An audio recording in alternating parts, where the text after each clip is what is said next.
Salut frères et sœurs, j'espère que ma vidéo vous trouve en pleine forme. Moi ça va, par la grâce de Dieu. Aujourd'hui on a fait un mauvais bilan, pas dans l'ensemble de l'analyse, mais simplement dans le choix des différents matchs pour les différentes combinaisons, disons. Ici on va essayer de fournir un peu plus d'efforts pour satisfaire tout le monde. J'ai sélectionné 12 matchs que j'ai analysés pour une cote 100. Comme je vous l'ai dit, maintenant on tente une cote 100 peut-être tous les jours. Et après, on va jouer d'autres coupons. Et ceux qui veulent jouer tous ces coupons, vous rentrez dans le groupe Telegram. Mais je vais analyser néanmoins ces 12 matchs pour vous qui êtes sur YouTube. Et chacun pourra s'en servir pour faire ses coupons en fonction de lui aussi ses connaissances. Je ne vais pas être trop long dans la vidéo. Mais avant de poursuivre, je vais vous dire simplement que vous pouvez vous inscrire sur BetWinner parce que je fais la vidéo sur BetWinner. Avec le code promo MIMI02 ou encore sur OneXBet avec le code promo MIMI2022 simplement pour bénéficier de nombreux avantages. Alors, le premier match, c'est le match qui oppose Rostov à Krasnodar. Le championnat russe vient de reprendre. C'est vrai que les équipes sont super en forme en Russie. C'est des équipes très joueuses et ces équipes-là sont beaucoup offensives. Offensives, voilà. Disons. Et ce qui est intéressant, c'est qu'ici, dans ce match, Krasnodar part 7 favoris et à chaque fois que les deux équipes se croisent, vous constaterez qu'au moins une équipe trouve le chemin d'affiler 2 fois. Mais comme le championnat vient de reprendre, c'est un peu difficile. Voilà, je suis allé sur la base de corners parce que sur les têtes à tête, quand les deux équipes se rencontrent, il y a pas mal de corners dans les confrontations. Donc je vais sur la base de 8,5 corners simplement. Il y a Parme qui joue face à Brescia Calcio. Ici aussi, c'est un match assez intéressant. Parme aujourd'hui occupe la première place et Parme a pour habitude de gagner Brescia. Étant à domicile avec la présence de l'air public, je pense simplement qu'ils ont là tous les rudiments pour battre l'équipe de Brescia et se maintenir à la première place car actuellement il n'y a que 6 ou 5 points qui les séparent de la deuxième place. Donc il faut encore prendre des points pour espérer finir champion. Il y a Michelin qui joue face à KVC Westerlo. Ici aussi, c'est la même chose. À chaque fois que Westerlo et KVC se croisent, c'est des équipes qui marquent beaucoup. Ils se connaissent, ils se maîtrisent. Quand ils se croisent, ils jouent bien. Et ces deux équipes-là sont beaucoup prolifiques. Je pense que dans ce match également, au moins une des deux équipes va trouver le chemin 2 fois. Je pense même à Michelin qui va marquer 2 buts dans ce match parce qu'il part très favori. Et il y a Vidov qui joue face à Norgesland. Un match très intéressant du côté de Danemark. Et il faut dire ici que ces matchs-là sont généralement très offensifs. C'est un match aussi où il peut y avoir beaucoup de corners. Je dis bien beaucoup de corners, en l'occurrence 8,5 ou 7,5 corners. Cependant, ici, j'ai essayé d'aller sur la base des buts, 3,5 buts, parce que c'est un match qui sera beaucoup prolifique au vu de l'état offensif de l'équipe de Norgesland ainsi que de Vidov. Mais ici, comme je l'ai dit tantôt, vous pouvez aller sur la base des corners. Pour celui qui ne veut pas prendre trop de risques, en allant sur la base de 8,5 corners, dans ce match-là, je pense que ce n'est pas alarmant. Ça peut marcher très facilement. Donc, on va le remplacer par ça.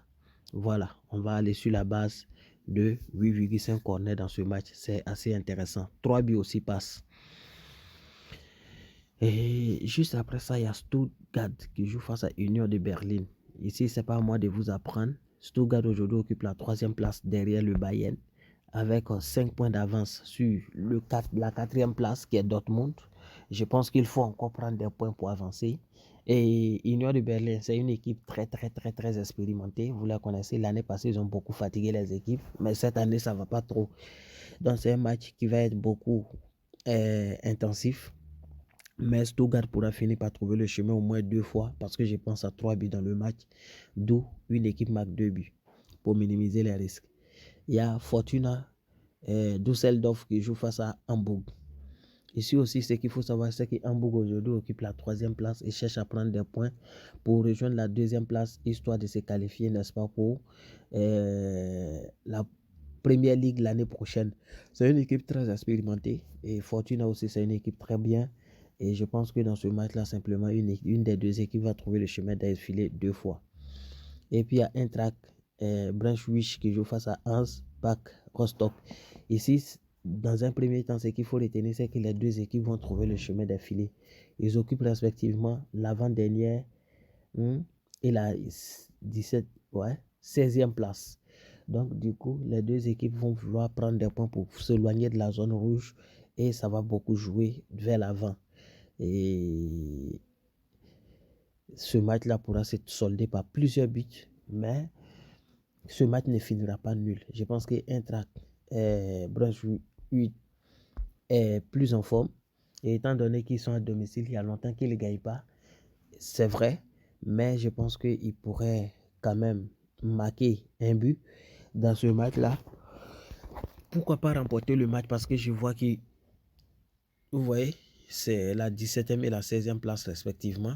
Vous constaterez que Eintracht Braunschweig est quand même très favori par rapport à l'équipe de Hansa Rostock. Du coup, je vais sur la base de 12, mais l'équipe à domicile marque un but. Il y a Sheffield qui joue face à Leeds. Ici, la dernière fois, Leeds, c'est vrai, le match de Leeds, le tout dernier match de Leeds n'a pas été prolifique.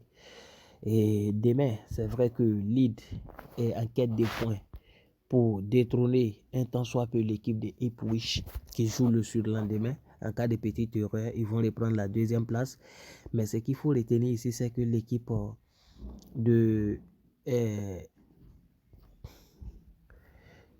de Sheffield, bien que occupant l'avant-dernière place, peut toutefois prouver quelque chose parce qu'ils se sont réveillés depuis un bon moment et en témoignent les 5 derniers matchs où ils ont gagné 4 de les 5 derniers matchs. Alors que l'équipe de Leeds, voilà, c'est vrai, ils sont super en forme, mais ils ont fait un nul dans la foulée avant de rebondir le mardi dernier. Et je pense que cette équipe-là est en quête de points pour être à la deuxième place. C'est vrai, ils ne vont pas perdre le match, mais je pense que les deux peuvent trouver le chemin d'affilée, d'où, voilà. Et Leeds ne perd pas les 2 buts dans le match. Il y a Krylia Sovetov qui joue face à CSKA Moscou. Ça, c'est un match aussi où les corners peuvent très bien marcher. Mais ce qui est intéressant à l'analyse de ce match, j'ai tout de suite compris que c'est un match qui va se solder peut-être 2-2 ou à la rigueur 2-1. C'est pourquoi je suis allé sur la base du fait qu'une équipe va marquer 2 fois.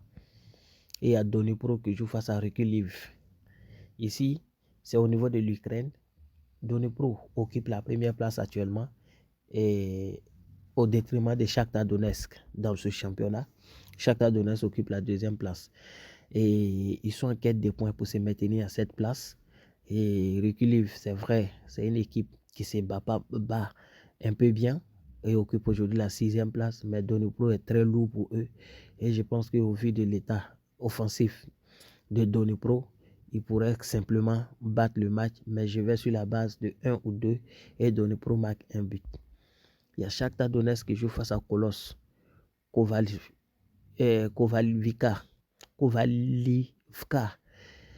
Ce qu'il faut savoir ici, c'est que c'est un match où Shakhtar Donetsk a l'avantage de remporter facilement. Mais en Ukraine, on ne sait jamais. Comme je vous l'ai dit tantôt, voilà, souvent, il y a des grandes surprises cette année, surtout dans ce championnat. Et je vais sur la base du fait qu'une équipe va marquer 2 buts. C'est le pronostic néanmoins le plus sûr. Et il y a coach qui joue face à Hildero du côté Hillerød du côté de Danemark, mais première division, deuxième division. Et dans ce match-là, ce qu'il faut savoir, c'est que Hillerød a tous les rudiments pour s'imposer. C'est pourquoi je suis allé sur la base du fait que l'une des deux équipes gagne et l'équipe à l'extérieur marque au moins un but. Voilà, le match de Vidov Nordjylland, j'avais déjà dit pourquoi je suis revenu sur les corners au détriment de 3 buts dans le match. Les deux peuvent marcher, mais les corners seront beaucoup plus intéressants parce que ça peut même passer à la première période. Donc voici un peu les 12 matchs de la journée. Nous allons donner le numéro du coupon. Pour ceux qui veulent le jouer, c'est Z8TYX. Voilà, j'ai donné le numéro. Moi, je vais parier un peu dessus. Comme je vous le dis toujours, vous pariez juste un peu dessus. Et après, et on verra. Là, mes 25 000 seulement dessus. Voilà. Mes 25 000 seulement dessus. Et après, on verra ce que ça va donner. Donc, on va tenter ça. Je vais découper ce truc-là en 3 coupons que je vais donner dans le groupe Telegram. Voilà, on ne va pas abandonner. On va poursuivre et puis voir ce que ça va donner jusqu'à ce que la semaine finisse. Bonne chance à tout le monde.